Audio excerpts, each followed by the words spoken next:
Pez grande.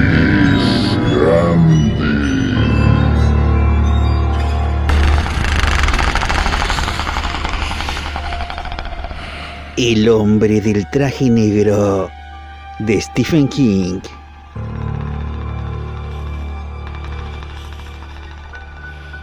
Soy un hombre muy anciano, y esto es algo que me sucedió cuando era muy joven, cuando solo tenía 9 años.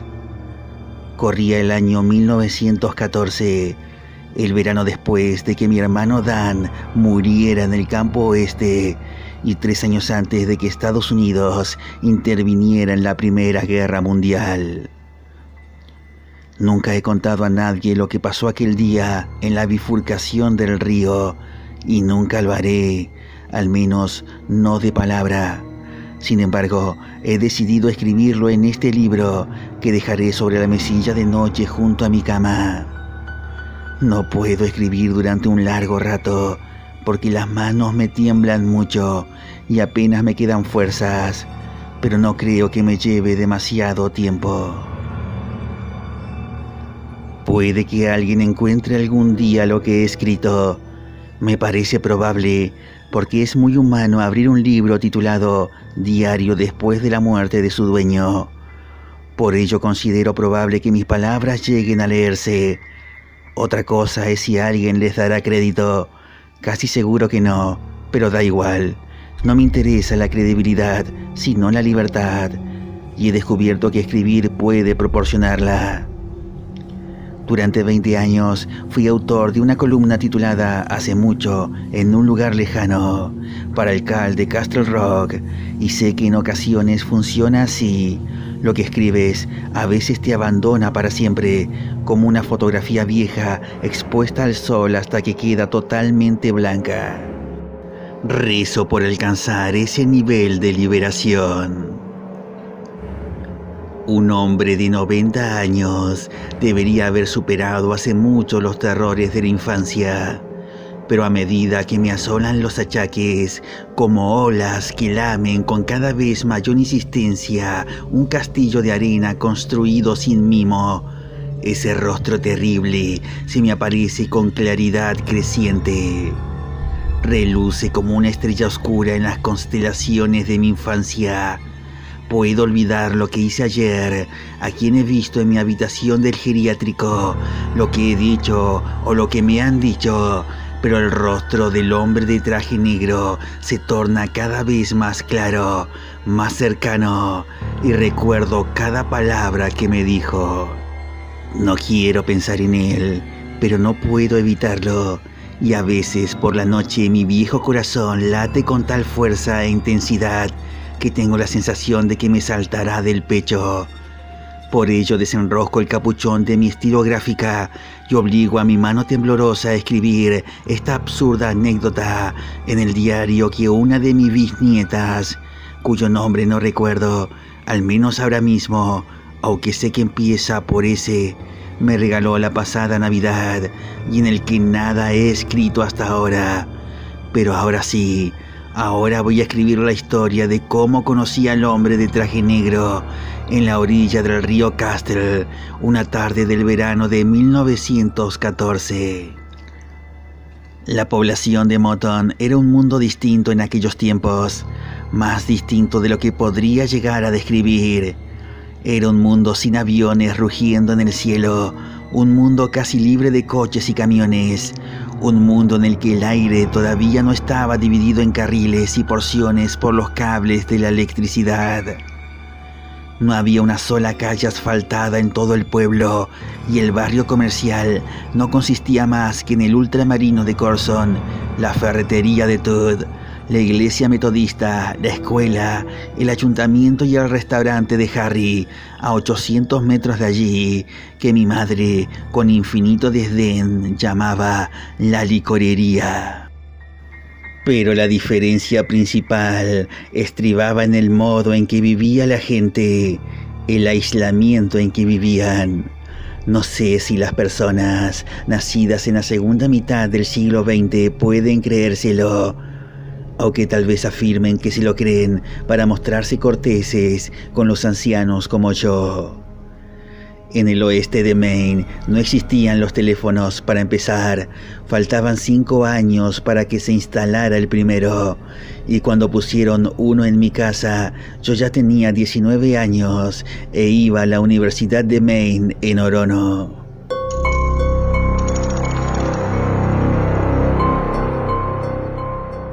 Sin embargo, todo eso no es más que la punta del iceberg. El médico más cercano vivía en Casco y el pueblo constaba apenas de una docena de casas. No había barrios, a decir verdad, ni siquiera sé si conocíamos esa palabra, aunque sí existía un término, vecindad, que hacía referencia a las funciones organizadas en la iglesia y a los bailes. Y los campos sin cultivar eran la excepción y no la regla. Fuera del casco urbano, las casas eran granjas muy separadas unas de otras, y desde diciembre hasta mediados de marzo permanecíamos arrebujados en los pequeños bolsillos de calor que denominábamos familias. Nos arrebujábamos, escuchábamos el silbido del viento en la chimenea y esperábamos que nadie cayera enfermo, se rompiera una pierna o perdiera el juicio, como el granjero de Castle Rock que había descuartizado a su mujer y a sus hijos 3 inviernos antes, alegando después en el juicio que los fantasmas lo habían obligado a hacerlo. En aquellos días, previos a la Gran Guerra, casi todo Moton era bosque y ciénaga, grandes espacios oscuros cubiertos de musgo e infestados de mosquitos, serpientes y secretos. En aquellos tiempos había fantasmas por todas partes.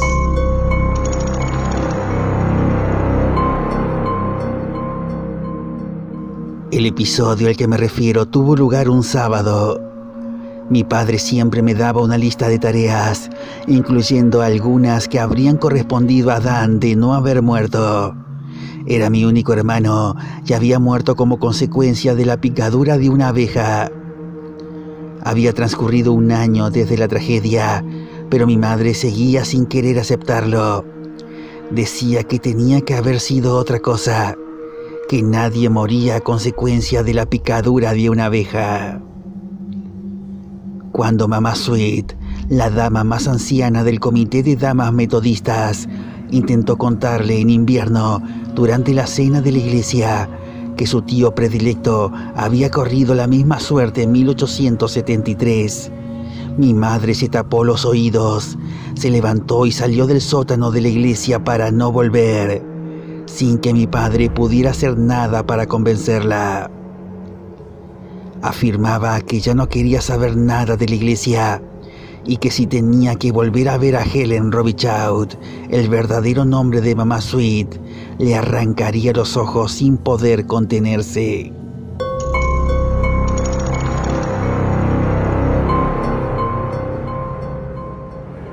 Ese día en particular, papá quería que partiera leña para el fogón, arrancara las malas hierbas de las alubias y los pepinos, bajara heno del pajar, sacara 2 jarras de agua para ponerlas al frasco y rascara toda la pintura vieja que pudiera del mamparo del sótano. Cuando acabara podía ir a pescar si no me importaba ir solo, ya que él tenía que ir a ver a Bill Eversham para hablar de unas vacas. Contesté que no me importaba ir solo y papá sonrió como si no le sorprendiera mi respuesta.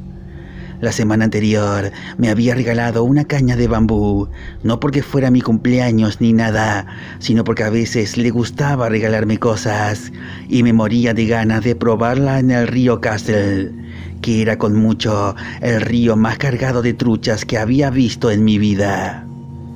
Pero no te metas demasiado en el bosque, me advirtió. No vayas más allá de la bifurcación. No, señor, prométemelo. Sí, señor, lo prometo. Y ahora prométeselo a tu madre. Estábamos de pie junto a la puerta trasera.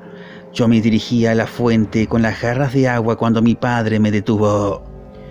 En ese momento me hizo volver hacia mi madre, que estaba de pie ante el mostrador de mármol, bañada en la intensa luz matutina que entraba por el ventanal situado sobre el fregadero.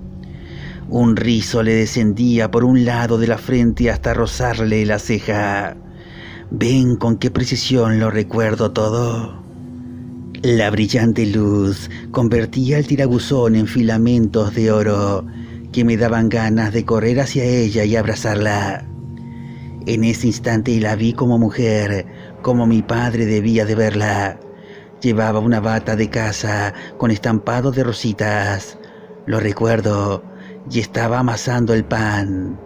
Candyville, nuestro pequeño terrier escocés negro, esperaba muy atento a sus pies a que le cayera algún mendrugo. Mi madre me miraba. «Lo prometo», repetí. Esbozó una sonrisa, pero era la sonrisa preocupada que siempre esbozaba desde el día en que mi padre trajo a Dan en brazos desde el campo oeste. Mi padre llegó sollozante y con el pecho desnudo. Se había quitado la camisa para cubrir el rostro de Dan, que se había hinchado y puesto lívido. «Mi niño», gritaba, «mira lo que le ha pasado a mi niño, por el amor de Dios». Lo recuerdo como si fuera ayer. Fue la única vez que oí a mi padre tomar el nombre del Señor en vano. «¿Qué prometes, Gary?», me preguntó mi madre. «Prometo ir no más lejos de la bifurcación, señora». «No ir más lejos», me corrigió. «No ir más lejos», repetí obediente. Me dirigió una mirada paciente, sin añadir nada más, mientras sus manos seguían trabajando la masa que había adquirido un aspecto liso y sedoso. «Prometo no ir más lejos de la bifurcación, señora». «Gracias, Gary», dijo, «e intenta recordar que la gramática hay que aplicarla siempre, no solo en la escuela». «Sí, señora». Candyville me siguió mientras hacía mis tareas.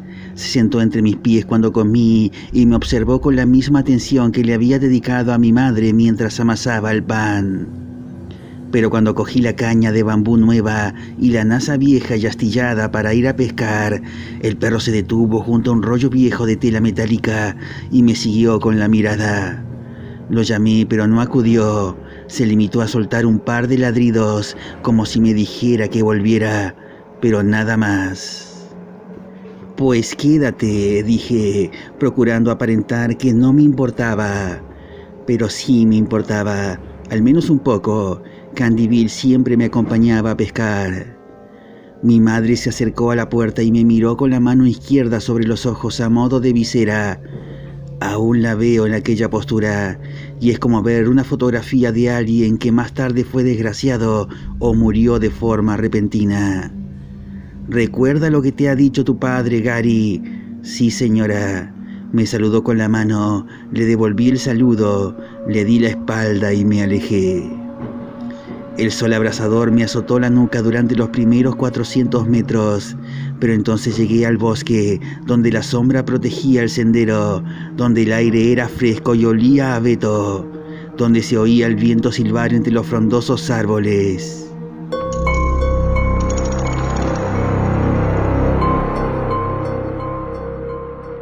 Caminaba con la caña al hombro, como hacían los chavales por aquel entonces, sosteniendo la nasa en la otra mano, como si de una maleta de viajante se tratara. Tras adentrarme unos 3 kilómetros en el bosque a lo largo de un camino que no era más que 2 surcos separados por una mediana de hierba, empecé a oír el murmullo apresurado y ansioso del río Castle. Pensé en las truchas de brillante lomo moteado y vientre blanco como la nieve, y el corazón me dio un salto de alegría. El río fluía bajo un puentecito de madera, y las orillas que descendían hasta el agua eran escarpadas y estaban cubiertas de maleza. Me abrí paso con cuidado, aferrándome a cuantos puntos de agarre encontraba y pisando con firmeza. Tuve la sensación de que abandonaba el verano para retroceder hasta mediados de primavera. Cuando llegué al agua, permanecí inmóvil unos instantes, aspirando el aroma musgoso y contemplando el revoloteo de las libélulas y el patinaje de las moscas de agua. Corriente abajo, vi que una trucha saltaba para atrapar una mariposa, un hermoso ejemplar de unos 35 centímetros, y recordé que no había ido allí para admirar el paisaje. Caminé a lo largo de la orilla, siguiendo la corriente, y arrojé el anzuelo por primera vez cuando aún veía el puente río arriba. Algo tiró de la caña un par de veces y se comió parte de mi cebo, pero era demasiado astuto para mis jovencísimas manos. O tal vez no estaba lo bastante hambriento para bajar la guardia, de modo que seguí adelante.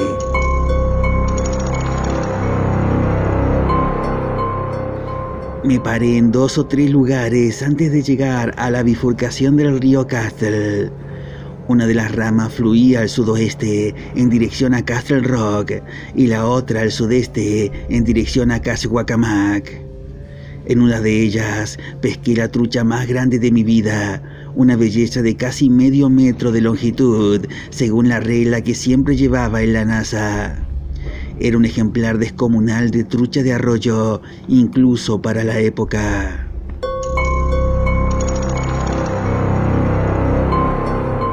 Si hubiera aceptado aquella trucha como recompensa suficiente por un día de pesca y regresado a casa enseguida, ahora no estaría escribiendo este relato, que por cierto será más largo de lo que esperaba. Ya lo veo ahora. Pero no lo hice, sino que me ocupé de la trucha tal como mi padre me había enseñado. La limpié, la coloqué sobre la hierba seca en el fondo de la NASA, la cubrí con hierba húmeda y seguí adelante. A mis 9 años no consideraba que pescar una trucha de medio metro fuera nada del otro jueves. Si bien recuerdo haberme asombrado de que el sedal no se rompiera cuando, sin red ni arte, lo saqué del agua y lo blandí hacia mí en un vacilante arco.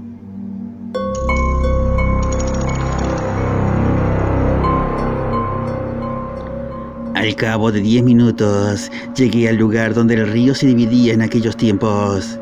Un sitio desaparecido hace mucho, pues ahora una urbanización de casas adosadas ocupa el lugar donde antaño fluía el Castle, además de una escuela primaria, y si queda algún río, fluye bajo tierra, en torno a una inmensa roca gris del tamaño de nuestra letrina.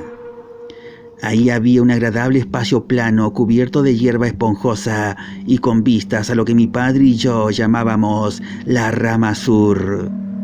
Me puse en cuclillas, arrojé el anzuelo y casi de inmediato pesqué una hermosa trucha arcoíris. No era tan grande como la otra, porque medía 30 y pocos centímetros, pero aún así era un bonito ejemplar. La tuve limpia antes de que las agallas dejaran de aletear, la guardé en la NASA y volví a tirar el anzuelo. Esta vez no picó ningún pez al momento, de modo que me tumbé de espaldas para contemplar la tira de cielo azul que se veía a lo largo del curso del río. Las nubes lo surcaban de oeste a este e intenté identificar formas conocidas en ellas. Vi un unicornio, un gallo y luego un perro que se parecía un poco a Candyville. Estaba buscando la siguiente forma cuando me quedé adormilado.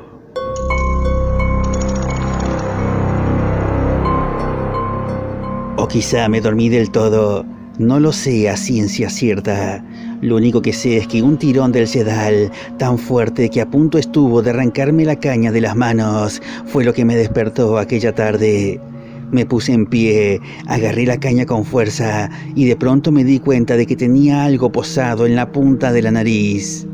Me puse visco y comprobé que se trataba de una abeja. El corazón me dio un vuelco y por un terrible instante estuve convencido de que me haría pis encima. Otro tirón, esta vez más fuerte, pero si bien seguí aferrando a la caña para que no cayera al río y fuera arrastrada por la corriente, Creo que incluso tuve la presencia de ánimo suficiente para sujetar el sedal con el dedo medio. No intenté sacar el pez, pues estaba demasiado absorto en el rollizo bicho negro y amarillo que había tomado mi nariz por un área de servicio. Muy despacio, adelanté el labio inferior y soplé. La abeja se agitó un poco, pero no levantó el vuelo. Soplé de nuevo y otra vez se agitó, pero esta vez con cierta impaciencia. Y no osé volver a soplar por temor a que perdiera los estribos y me picara. Estaba demasiado cerca de mí para que pudiera ver lo que hacía, pero no costaba imaginársela metiéndome el aguijón por las narices e inyectándome su veneno fosa arriba hasta los ojos y el cerebro. De repente se me ocurrió la espeluznante idea de que era la misma abeja que había matado a mi hermano. Sabía que no era cierto, y no solo porque, con toda probabilidad, las abejas no vivían más de un año, a excepción quizá de la reina, sobre las que ya no estaba tan seguro, sino también porque las abejas morían al picar. Y eso lo sabía hasta yo, a pesar de tener solo 9 años. Sus aguijones eran dentados y cuando intentaban levantar el vuelo después del ataque, se desmembraban. Aún así, no lograba desterrar la idea de mi mente. Aquella era una abeja especial, una abeja diabólica que había vuelto para acabar con el segundo hijo de Albion y Loretta. Y otra cosa, me habían picado abejas varias veces en mi vida. Y si bien las picaduras se habían hinchado tal vez más de lo normal, aunque no puedo afirmarlo con seguridad, nunca había muerto como consecuencia de ellas. Ese era el destino de mi hermano, una trampa mortal que le fue tendida ya antes de nacer, una trampa a la que yo había escapado por algún motivo. Pero mientras visqueaba hasta que me dolieron los ojos en un intento de ver a la abeja, la lógica no formaba parte de mi pensamiento. Solo existía la abeja, nada más. La abeja que había matado a mi hermano de un modo tan espantoso que mi padre se había bajado los tirantes del peto para poderse quitar la camisa y cubrir el rostro tumefacto y deforme de Dan. Lo había hecho a pesar de la inmensidad de su dolor, para que su esposa no viera lo que le había sucedido a su primogénito. Y ahora la abeja había regresado para matarme a mí también. Me mataría, moriría entre convulsiones a orillas del río, agitándome como se agitan las truchas cuando les sacas el anzuelo de la boca. Mientras estaba allí, sentado al borde del pánico, a punto de levantarme de un salto y salir corriendo a cualquier parte, oí un estallido a mi espalda. Fue tan potente y penetrante como un disparo, pero sabía que no se trataba de un disparo, sino de alguien dando una palmada. Una sola palmada. En el mismo instante, la abeja cayó de mi nariz y aterrizó en mi regazo. Quedó tendida sobre mis pantalones, con las patas tiesas hacia arriba y el aguijón, negro e inofensivo, sobre el marrón gastado y desvaído de la pana. Estaba muerta. Lo vi de inmediato. En aquel momento sentí otro tirón del sedal, el más fuerte, y a punto estuve de perder otra vez la caña. La agarré con ambas manos y tiré de ella con brusquedad, de un modo que habría hecho que mi padre se tirase de los pelos. Una trucha arcoíris más grande que la que ya había pescado surgió del agua en un tembloroso destello, salpicando finas gotas de agua con los filamentos de la cola. Parecía uno de esos peces idealizados que ponían en las revistas de aventura para hombres en los años 40 y 50. Sin embargo, en ese momento, lo que menos ocupaba mis pensamientos era pescar una pieza grande. Y cuando el sedal se rompió y el pez cayó de nuevo al agua, apenas sí me di cuenta.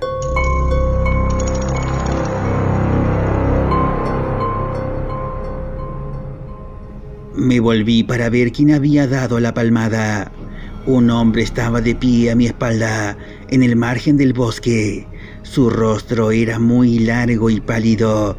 Llevaba el cabello aplastado contra el cráneo y dividido con exquisita pulcritud en el lado izquierdo de su estrecha cabeza. Era muy alto. Iba vestido con un traje negro de 3 piezas y supe al instante que no era un ser humano, porque sus ojos eran del color naranja de las llamas del fogón, y no me refiero a los iris, porque no tenía iris, ni pupilas, ni globos oculares. Sus ojos eran totalmente anaranjados, de un naranja que iba cambiando de matiz y parpadeaba.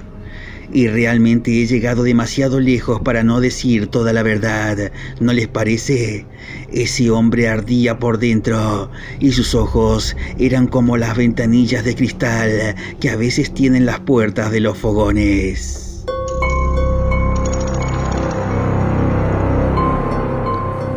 Mi vejiga cedió y el marrón gastado sobre el que yacía la abeja muerta se tiñó de un matiz más oscuro.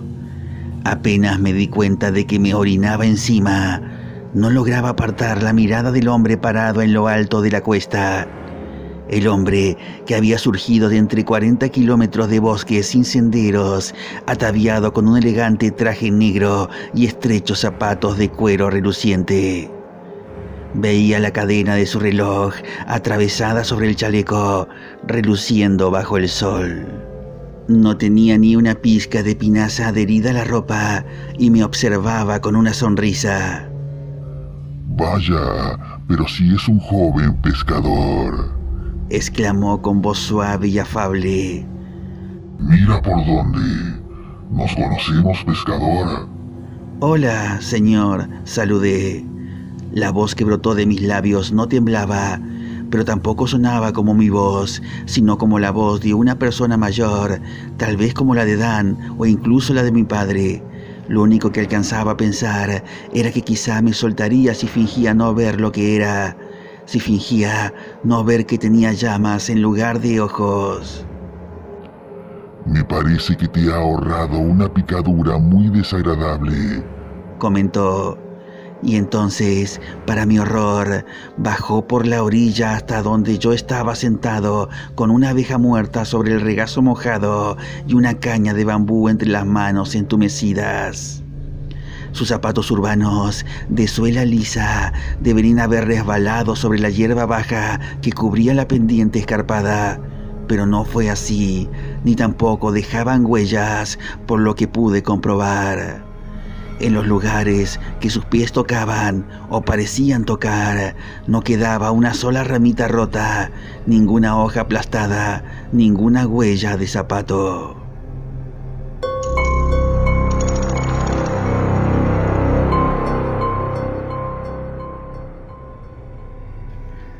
Aún antes de que llegara a mi lado, identifiqué el olor que despedía su piel bajo el traje. El olor a cerillas quemadas, olor a azufre. El hombre del traje negro sin duda era el diablo. Había surgido del frondoso bosque que mediaba entre Moton y Caxhuacamac y ahora estaba junto a mí.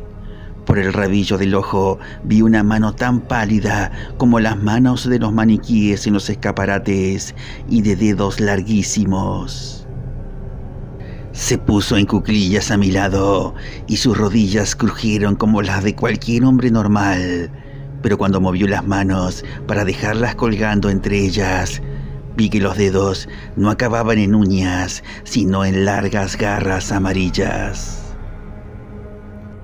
«No has contestado a mi pregunta, pescador», insistió en el mismo tono suave. Se parecía, ahora que lo pienso, a la voz de esos locutores radiofónicos de los programas musicales de años venideros. Esos que te vendían Geritol, Xerután, Ovaltine y pastillas del Dr. Grabow.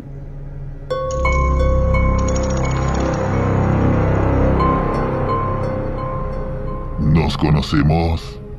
«No me haga daño, por favor», susurré en voz tan baja que apenas la oía yo mismo.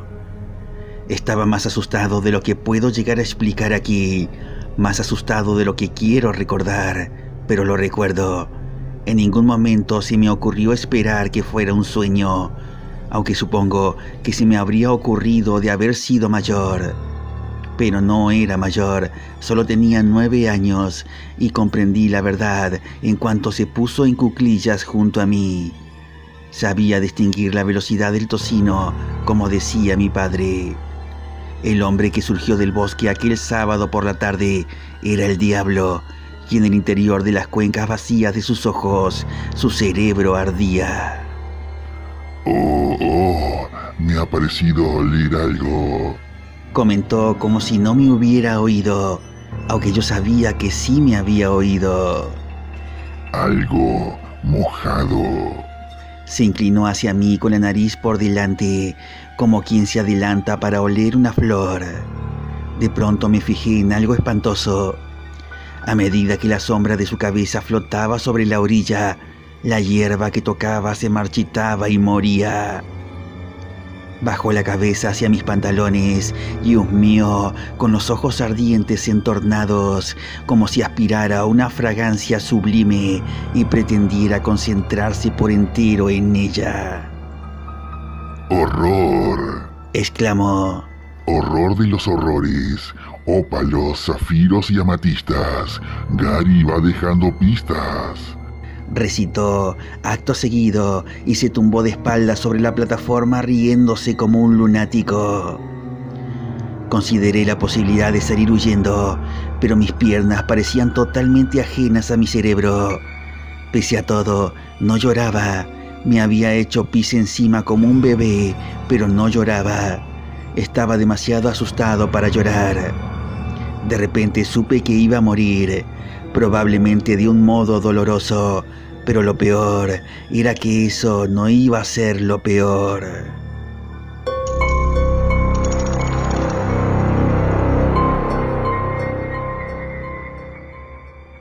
Lo peor tal vez empezará después de mi muerte. Me levanté con brusquedad, mareado por el hedor a cerilla quemada que despedía su traje. Aquel rostro estrecho y blanco puntuado por 2 ojos ardientes me observaba solemne, pero también con cierto humor. Parecía reírse en su fuero interno. Malas noticias, pescador, anunció. Traigo malas noticias. No podía más que mirarlo. Su traje negro, los elegantes zapatos negros, los dedos largos y pálidos rematados por garras. Tu madre ha muerto. No, grité.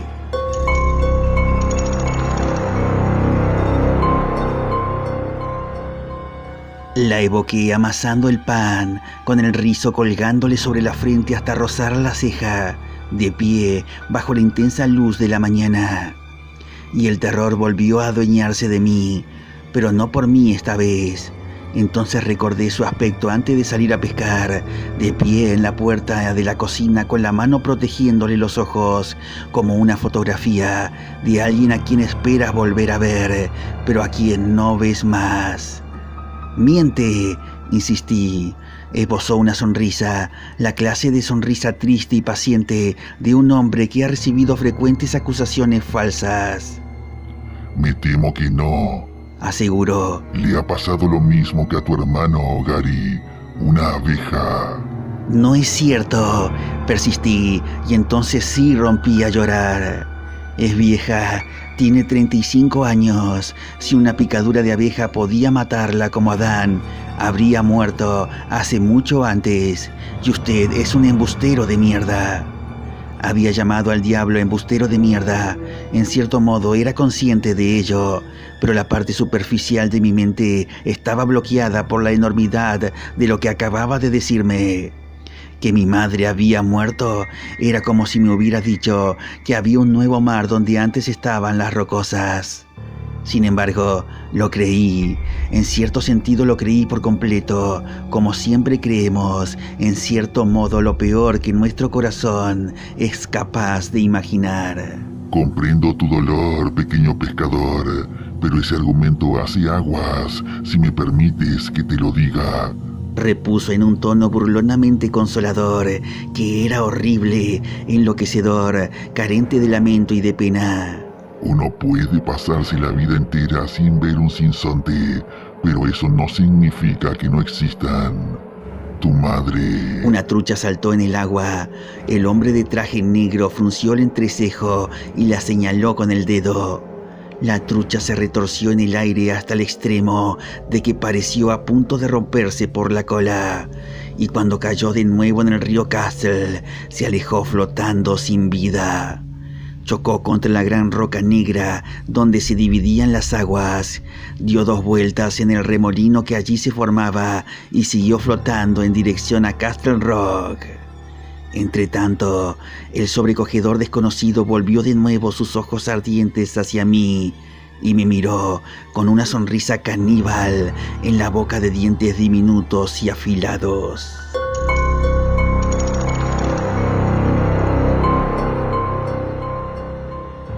A tu madre nunca le había picado una abeja, explicó. Pero de repente, hace menos de 1 hora, entró una volando por la ventana de la cocina mientras ella sacaba el pan del horno y lo dejaba sobre el mármol para que se enfriara. No pienso seguir escuchándolo,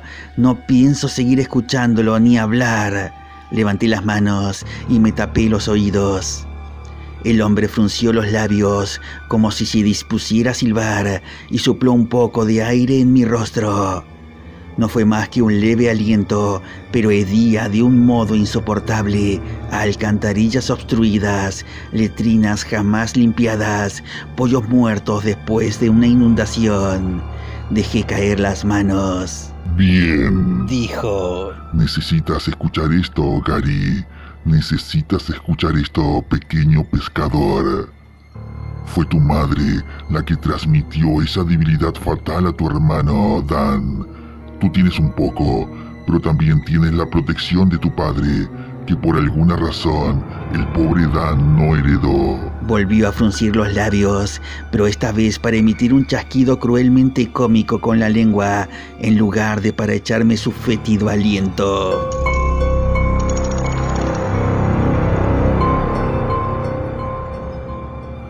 Así que, si bien no me gusta hablar mal de los muertos, me parece un caso de justicia poética. ¿No estás de acuerdo?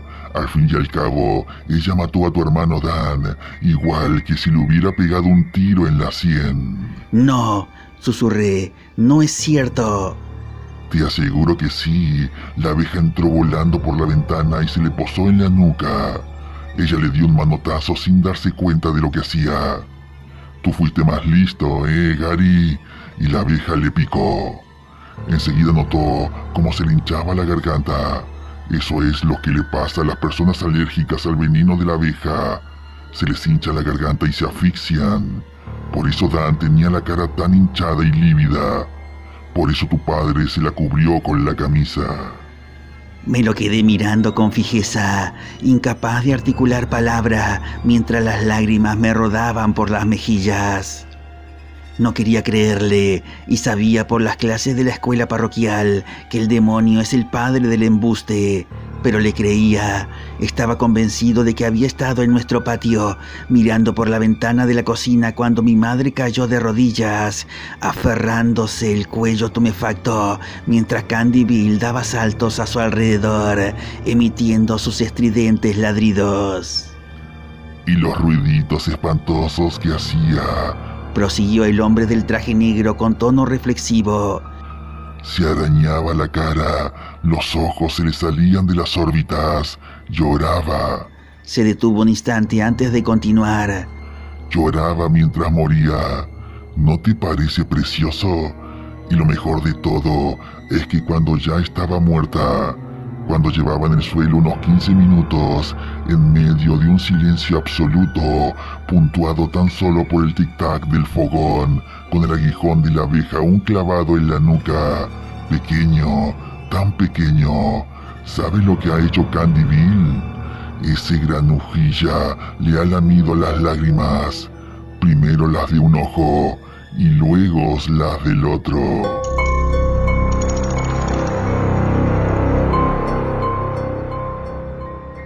El hombre del traje negro contempló unos instantes el río con expresión triste y pensativa. Cuando se volvió de nuevo hacia mí, la mirada compungida se había esfumado como un sueño, y en su rostro se pintaba una expresión entre impasible y ávida, como el cadáver de un hombre que murió hambriento. Sus ojos seguían ardiendo, y entre sus labios pálidos se adivinaban los dientecillos afilados. Me muero de hambre, comentó de repente. Te voy a matar, te abriré en canal y me comeré tus entrañas, pequeño pescador. ¿Qué te parece? No, intenté decir. No, por favor, pero de mis labios no brotó sonido alguno. Comprendí que hablaba en serio, muy en serio. Es que tengo tanta hambre, exclamó entre quejumbroso y burlón. Además, te aseguro que no te conviene seguir viviendo sin tu madre, porque tu padre es de los que necesitará un agujero calentito donde meterla, y si tú eres el único que tiene a mano, pues por ti irá. Te ahorraré tan desagradable y violenta experiencia, y por si fuera poco, irás al cielo, no lo olvides.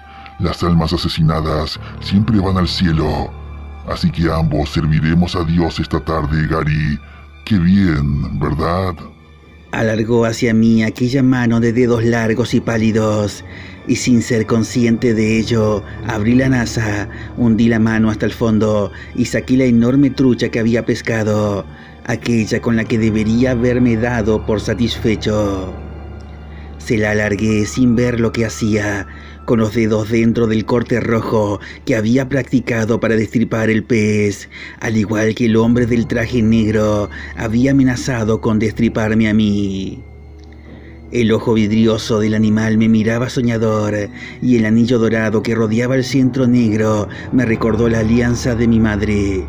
Y en ese momento la vi tendida en su ataúd, con el sol arrancando destellos al anillo, y supe que era cierto, que le había picado una abeja, que se había asfixiado en la cocina cálida y envuelta en la dulce fragancia del pan, que Candyville le había lamido las lágrimas agonizantes de las mejillas hinchadas. «Pez grande», rugió el hombre del traje negro con voz gutural y codiciosa.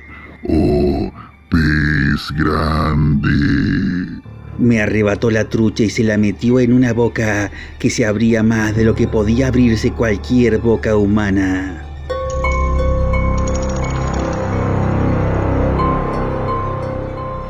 Muchos años más tarde, cuando tenía 65 años, sé que tenía 65 porque fue el verano en que me jubilé como profesor. Fui al acuario de Nueva Inglaterra y por fin vi un tiburón. La boca abierta del hombre del traje negro era como la de ese tiburón, solo que el gaznate era de color naranja brillante, del mismo color que sus horripilantes ojos, y sentí en el rostro el calor que emanaba, como se siente una ola de calor repentina delante de la chimenea cuando prende un tronco muy seco. Y no eran imaginaciones mías.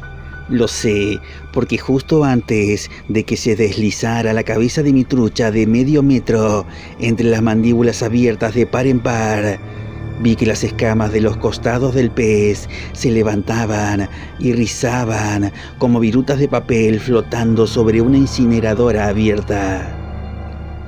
Se embutió el animal en la boca como un tragasables de feria.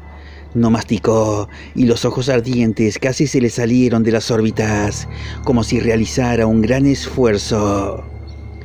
El pescado fue entrando y entrando. La garganta del hombre se hinchó cuando la pieza descendió por el gaznate, y de sus ojos brotaron lágrimas de sangre escarlata y espesa. Creo que fue la visión de aquellas lágrimas sangrientas lo que me devolvió el movimiento. No sé por qué, pero creo que así fue. Me levanté de un salto, como impulsado por un resorte.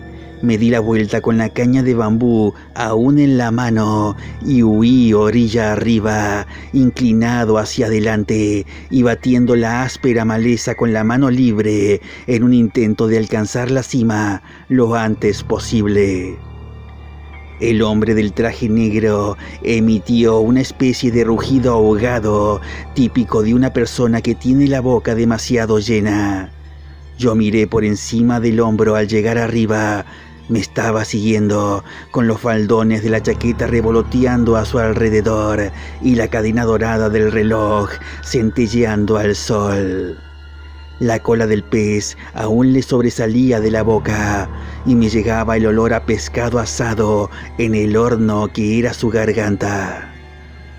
Corría con las manos alargadas hacia mí, intentando aferrarme con las garras, pero yo seguí corriendo a lo largo del río.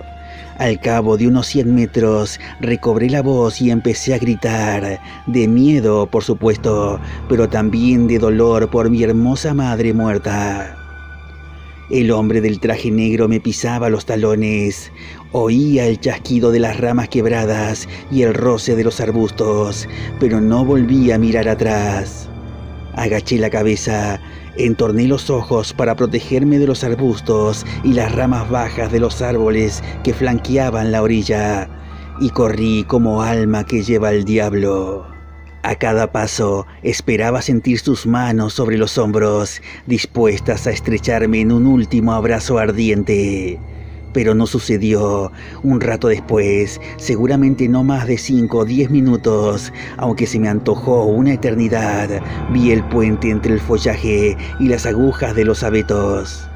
Aún gritando, pero ya sin resuello, como un hervidor que se ha quedado sin agua, alcancé aquella segunda orilla más empinada y subí por ella. A medio camino de la cima resbalé, caí de rodillas, me volví y vi que el hombre del traje negro me pisaba los talones, con el rostro contraído en una mueca de furia y avidez. Tenía las mejillas salpicadas de lágrimas sangrientas y la boca de tiburón abierta como una puerta. ¡Pescador! Rugió al tiempo que subía tras de mí e intentaba aferrarme el pie con una de sus largas manos. Me zafé de él y le arrojé la caña de pescar. La hizo a un lado sin esfuerzo, pero el gesto le enredó los pies y lo hizo caer de rodillas. No esperé a ver qué más le pasaba. Seguí corriendo hasta la cima. A punto estuve de resbalar al llegar arriba, pero conseguí agarrarme a los postes de soporte del puente y salvarme. No puedes escapar, pescador, gritó el hombre a mi espalda, en tono furioso y risueño a un tiempo. Hace falta algo más que una trucha para saciarme. Déjeme en paz, repliqué. Me aferré a la barandilla del puente y salté sobre ella en una torpe voltereta, llenándome las manos de astillas y propinándome tal golpe en la cabeza al aterrizar que vi las estrellas. Me tendí de bruces y empecé a caminar a gatas. Justo antes de llegar al final del puente me levanté de un salto, di un traspié, me recuperé y eché a correr. Corrí como solo pueden correr los niños de 9 años, como el viento. Tenía la sensación de que mis pies solo tocaban el suelo cada 3 o 4 zancadas, y quién sabe, tal vez fuera cierto. Corrí por el surco derecho del sendero hasta que las sienes empezaron a palpitarme y los ojos amenazaban con salírseme de las órbitas. Corrí hasta percibir un intenso pinchazo en el costado izquierdo, desde la parte inferior de las costillas hasta la axila.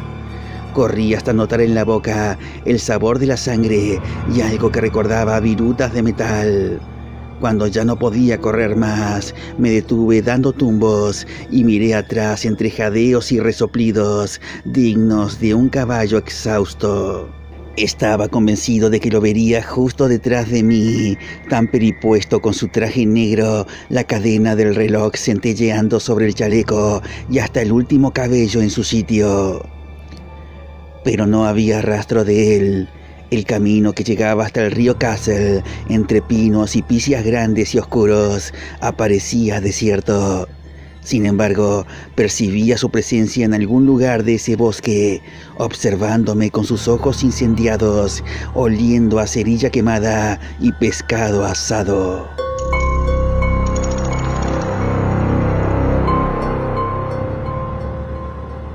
Me volví de nuevo y eché a andar tan deprisa como podía, cojeando un poco porque me había desgarrado los músculos de ambas piernas, y a la mañana siguiente, cuando me levanté, me dolían tanto que apenas podía caminar. Pero en aquel momento no me fijé en esas cosas. Seguía mirando por encima del hombro para verificar una y otra vez que el camino seguía desierto. Y así lo vi cada vez que miré atrás, pero aquellos vistazos asustados parecían intensificar mi temor en lugar de mitigarlo. Los abetos parecían cada vez más oscuros, más inmensos, y no podía evitar imaginar lo que acechaba tras los árboles que flanqueaban el sendero. Largas y enmarañadas pistas forestales, trampas en las que podías romperte la pierna, barrancos donde podía vivir cualquier clase de alimaña. Hasta que el sábado de 1914 había creído que los osos eran los habitantes más temibles del bosque, pero ahora sabía que no era cierto. Tras recorrer 1,5 kilómetros, justo donde el sendero surgía del bosque y confluía con el camino de Gigan Flat, vi a mi padre caminando hacia mí mientras silbaba The Old Walking Backer. Llevaba su caña de pescar, la del carrete tan elegante que se había comprado en los grandes almacenes. En la otra mano llevaba la nasa, la del lazo que mi madre había pasado por el asa cuando Dan aún vivía. Dedicado a Jesucristo, decía el lazo. Yo iba andando, pero al verlo eché de nuevo a correr gritando «Papá, papá, papá», a pleno pulmón, balanceándome de un lado a otro sobre mis pobres piernas agotadas, como un marinero borracho. La expresión sorprendida que se pintó en su rostro cuando me vio habría resultado cómica en otras circunstancias, pero no en aquellas. Dejó caer la caña y la nasa al camino sin prestarles atención alguna y corrió hacia mí. En mi vida lo había visto correr tan deprisa. Cuando nos encontramos, fue un milagro que el impacto no nos hiciera perder el conocimiento, aunque me golpeé el rostro con tal fuerza contra la hebilla de su cinturón que me sangró la nariz, algo que tampoco noté hasta más tarde. En aquel momento me limité a alargar los brazos y aferrarme a él con todas mis fuerzas. Me agarré a él y restregué la cara ardiente una y otra vez contra su vientre, cubriéndole la vieja camisa de trabajo de sangre, lágrimas y mocos. ¿Qué pasa, Gary? ¿Qué te ha pasado? ¿Estás bien? Mamá ha muerto, sollocé. Me lo ha dicho un hombre en el bosque. Mamá está muerta, le ha picado una abeja y se ha hinchado toda como le pasó a Dan y se ha muerto. Está en el suelo de la cocina y Candy Bill le ha lamido las lágrimas de la cara. Cara fue la última palabra que pronuncié, porque por entonces tenía el pecho tan agitado que ya no pude seguir hablando. Estaba llorando de nuevo y el rostro perplejo y asustado de mi padre se había fragmentado en 3 imágenes superpuestas. Empecé a aullar, pero no como un niño pequeño que se ha abierto la rodilla, sino como un perro que ha visto algo espantoso a la luz de la luna. Y mi padre volvió a apretarme la cara contra su vientre plano y duro. Pero yo me aparté un poco de él y miré de nuevo atrás. Quería cerciorarme de que el hombre del traje negro no me seguía. No vi ni rastro de él. El sendero que se adentraba serpenteante en el bosque estaba desierto. Me prometí a mí mismo que jamás volvería a recorrerlo, pasara lo que pasase. Y supongo que la mayor bendición que Dios ha regalado a sus criaturas es el hecho de no poder adivinar el futuro, ya que seguramente habría perdido el juicio de haber sabido que volvería a recorrerlo apenas 2 horas más tarde. Sin embargo, en ese momento únicamente sentía alivio al comprobar que estábamos solos. Pero entonces pensé en mi madre, en mi hermosa madre muerta. Volví a apoyar la cara contra el vientre de mi padre y lloré un rato más.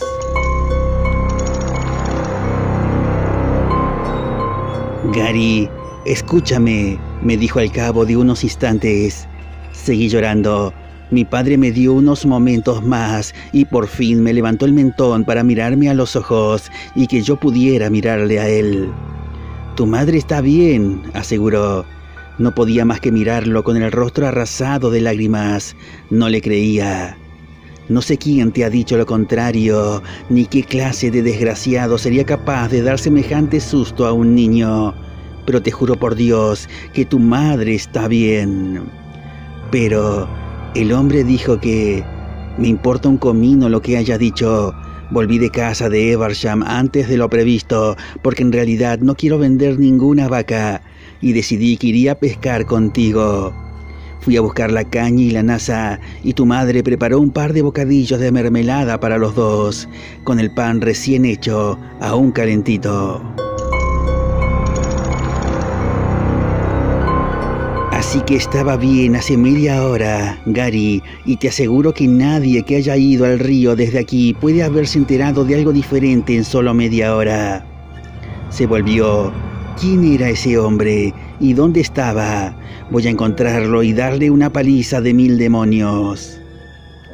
En solo 2 segundos se me ocurrieron 1000 cosas, o al menos eso me pareció, pero el último de aquellos pensamientos fue quizá el más intenso.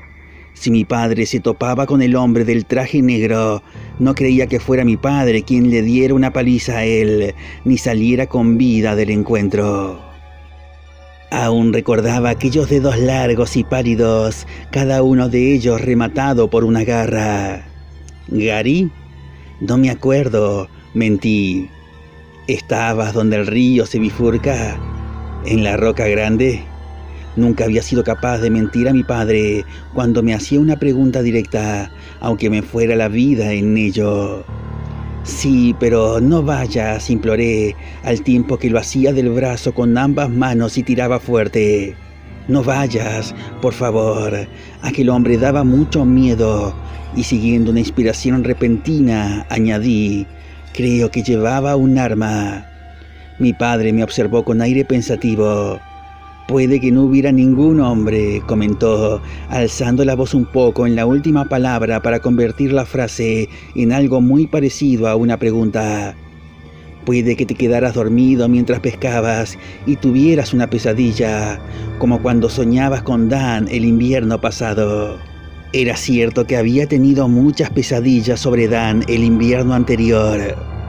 Sueños en los que yo abría la puerta de nuestro armario o de la oscura y aromática bodega de la sidra y lo veía allí de pie, mirándome con aquella cara lívida e hinchada.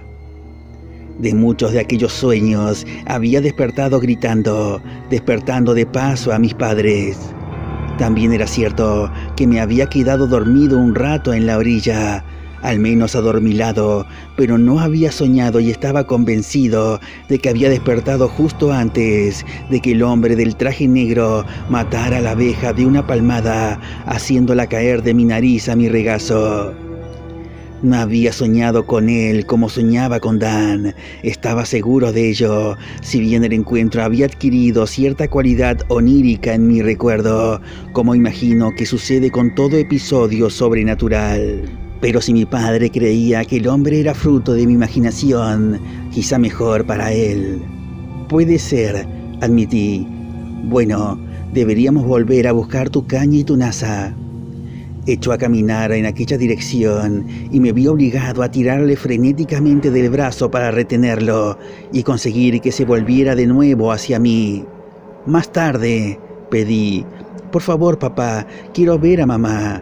Quiero verla con mis propios ojos. Claro, lo comprendo, asintió tras meditarlo unos instantes. Primero iremos a casa y después volveremos al río a buscar tu caña y tu nasa.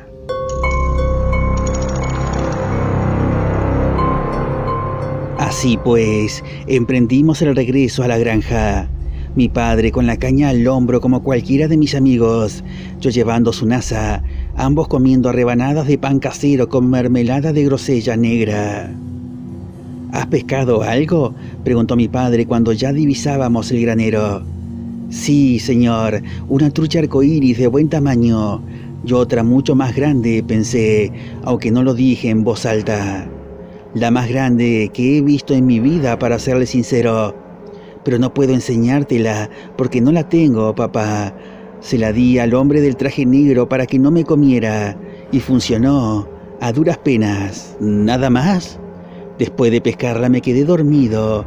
No era una respuesta veraz, pero tampoco una mentira. Tuviste suerte de no perder la caña porque no la has perdido, ¿verdad, Gary? No, señor, repuse a regañadientes. Mentir sobre ese extremo no habría servido de nada, aun cuando se me hubiera ocurrido alguna salida brillante, porque a juzgar por su expresión, mi padre estaba resuelto a volver al río para recoger la nasa cuando menos. Candyville salió disparado por la puerta trasera, ladrando como un loco y agitando toda la parte posterior del cuerpo, como hacen los terrier escoceses cuando se alteran. No podía esperar más. La esperanza y la angustia se arremolinaban en mi garganta como espuma. Me aparté de mi padre y corrí a la casa cargado con la nasa y convencido, en lo más hondo de mi ser, de que encontraría a mi madre muerta en el suelo de la cocina, con el rostro hinchado y violáceo como el de Dan, cuando mi padre lo trajo a casa desde el campo oeste, llorando y gritando el nombre de Dios. Pero estaba de pie ante el mostrador, igual de viva que cuando me marché, tarareando una canción mientras desgranaba guisantes y los echaba en un cuenco. Se volvió hacia mí, primero sorprendida y luego asustada al ver mis ojos abiertos como platos y mis mejillas muy pálidas. «¿Qué pasa, Gary? ¿Qué te ocurre?» No respondí, solo corrí hacia ella y la cubrí de besos. Al poco entró mi padre. «No te preocupes, Lo. Está bien. Es que ha tenido una de sus pesadillas en el río».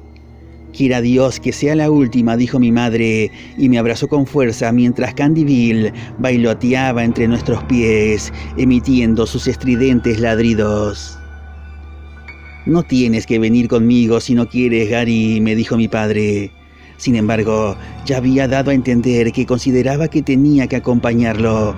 Volver al lugar para afrontar mis temores, como supongo que se dice hoy en día. Eso está muy bien, en el caso de los miedos imaginarios.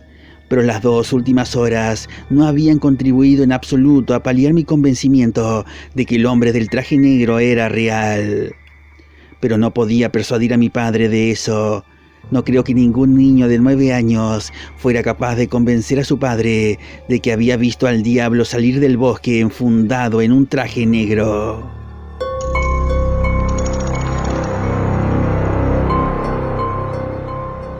«Te acompañaré», dije. Había salido de la casa para ir con él, haciendo acopio de valor para ponerme en marcha. Y ahora estábamos de pie junto al tajo del patio, cerca del montón de leña. «¿Qué llevas en la espalda?». Se lo enseñé. Estaba dispuesto a acompañarlo al río y esperaba que el hombre del traje negro, con el cabello dividido en la parte izquierda de la cabeza, con exquisita pulcritud, hubiera desaparecido. Pero por si acaso no era así, quería estar preparado.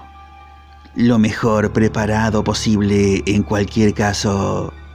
En la mano que había sacado de detrás de la espalda llevaba la Biblia familiar. En un principio tenía intención de llevarme solo mi Nuevo Testamento, que había ganado por aprenderme de memoria el mayor número de salmos en el concurso de jóvenes cristianos del jueves por la noche. Había conseguido aprenderme 8, si bien casi todos ellos, a excepción del 23, se me habían borrado de la memoria en cuestión de una semana. Pero el pequeño testamento rojo no me había parecido suficiente, teniendo en cuenta que quizás me vería en presencia del mismísimo diablo, por mucho que las palabras de Jesucristo estuvieran resaltadas en tinta roja.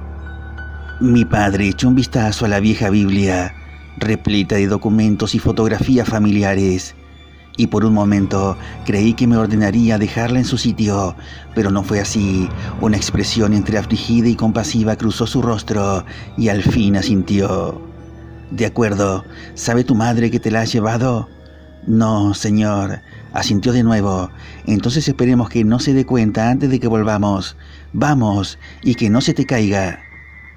Al cabo de una media hora estábamos en la orilla del río, contemplando el lugar donde el Castle se bifurcaba y la plataforma natural donde había tenido lugar mi encuentro con el hombre de los ojos anaranjados.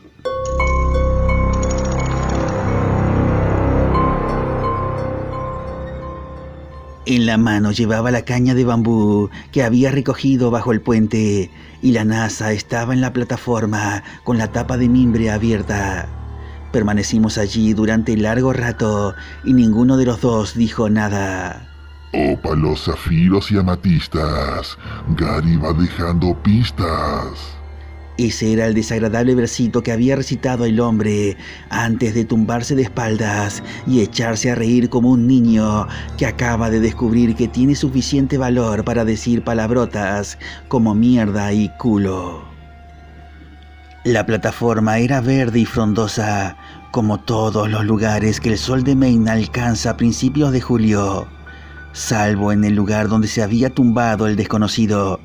Allí había una zona muerta y amarilla en forma de hombre. Bajé la mirada y vi que sostenía nuestra vieja y abollada Biblia familiar ante mí, presionando la cubierta con los pulgares hasta el punto de que se me habían puesto blancos. Era el modo en que el marido de mamá Sweet, Norville, sostenía su varilla de saurí cuando intentaba localizar un pozo de agua. «Quédate aquí», ordenó por fin mi padre. Acto seguido derrapó pendiente abajo, hundiendo los zapatos en la tierra blanda con los brazos extendidos para mantener el equilibrio. Yo me quedé donde estaba, sosteniendo la Biblia muy tenso, cual varilla de saurí y con el corazón desbocado. No sé si tenía la sensación de que me observaban. Estaba demasiado asustado para tener sensación alguna, salvo la de querer alejarme mucho de aquella orilla y de aquel bosque. Mi padre se agachó, husmeó la hierba muerta e hizo una mueca. Yo sabía lo que olía, algo parecido a cerillas quemadas. Luego cogió mi nasa y subió la cuesta con paso apresurado. Miró un instante a sus espaldas para asegurarse de que nada ni nadie lo seguía, y así era. Cuando me alargó la nasa, la tapa seguía colgando hacia atrás de sus ingeniosas bisagras de madera. Escudriñé el interior y vi que solo contenía 2 puñados de hierba.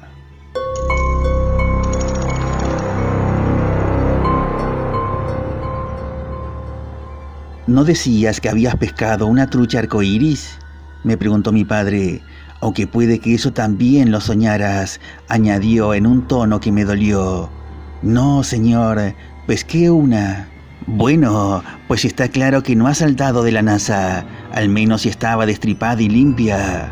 Y supongo que no habrás puesto una trucha en la NASA sin destriparla y limpiarla, ¿verdad, Gary? Sabes que eso no se hace. Sí, señor, lo sé, pero... O sea que si no lo soñaste y estaba muerta en la NASA, algo debe habérsela comido, sentenció mi padre. En ese momento volvió a mirar atrás con los ojos muy abiertos, como si hubiera oído algún movimiento en el bosque. No me extrañó demasiado ver su frente perlada de sudor. «Salgamos de aquí». Yo no tenía nada que objetar, de modo que regresamos a lo largo de la orilla hasta el puente, caminando a buen paso y en silencio. Al llegar allí, mi padre hincó una rodilla en el suelo y examinó el lugar donde habíamos encontrado mi caña. También allí había una zona de hierba muerta y el zapatico de dama estaba amarronado y rizado, como quemado por una ráfaga de calor abrasador. Mientras mi padre echaba un vistazo, yo inspeccioné el interior de mi nasa vacía. Debe haber vuelto para comerse también el otro pez, comenté. Mi padre alzó la mirada hacia mí. ¿El otro pez? Sí, señor, no te lo había dicho, pero también pesqué una trucha de arroyo enorme. Ese tipo estaba hambriento. Quería decir más, las palabras se me agolpaban en la boca, pero al final decidí callar. Nos encaramamos al puente y nos ayudamos mutuamente a saltar la barandilla. Mi padre cogió la nasa, miró en su interior, se acercó a la barandilla y la arrojó a la corriente. Llegué a tiempo para verla caer en el agua con un chapoteo y alejarse flotando como una barca corriente abajo, mientras el agua se colaba por los intersticios del mimbre. Olía mal, explicó mi padre, pero al decir aquello no me miró y su voz sonaba a la defensiva. Fue la única vez que lo vi hablar en aquel tono. Sí, señor. Le diremos a tu madre que no la hemos encontrado, si es que pregunta, y si no pregunta, no le diremos nada. No, señor, no le diremos nada. Mi madre no preguntó, nosotros no le dijimos nada, y ahí quedó la cosa.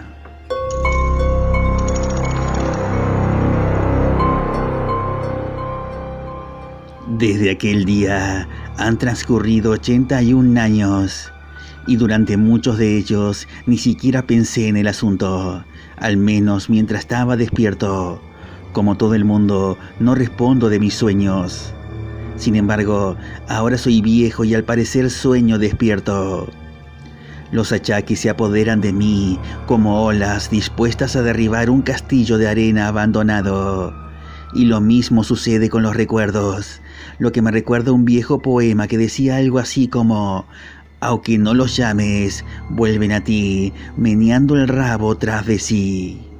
Recuerdo lo que comía, los juegos a los que jugaba, las chicas a las que besaba en el guardarropía de la escuela cuando jugábamos a prendas, los chicos con los que salía, la primera copa que me tomé, el primer cigarrillo que me fumé, fue caldo de gallina detrás de la porquera de Dickie Hammer y me hizo vomitar.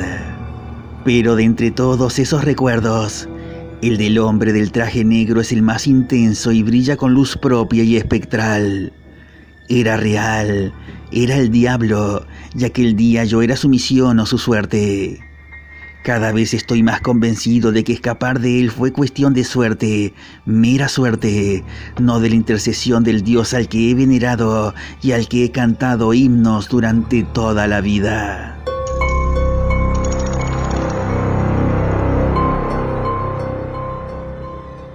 Aquí tumbado en mi habitación del geriátrico, atrapado en el destrozado castillo de arena que es mi cuerpo, me digo a mí mismo que no debo temer al diablo, que he llevado una buena vida, una vida tranquila, y que no debo temer al diablo.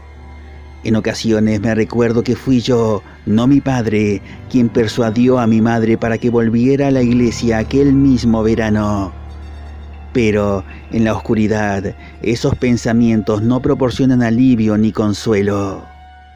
En la oscuridad oigo una voz que me susurra que el niño de 9 años que yo era entonces tampoco había hecho nada por lo que temer al diablo, y que aún así el diablo se le apareció.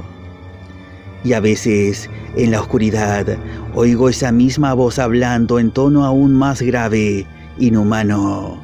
Pez grande, susurra con avidez, y todas las verdades del mundo moral se desmoronan ante su hambre. Pez grande. Vi al diablo una vez, hace mucho, pero ¿y si regresara ahora?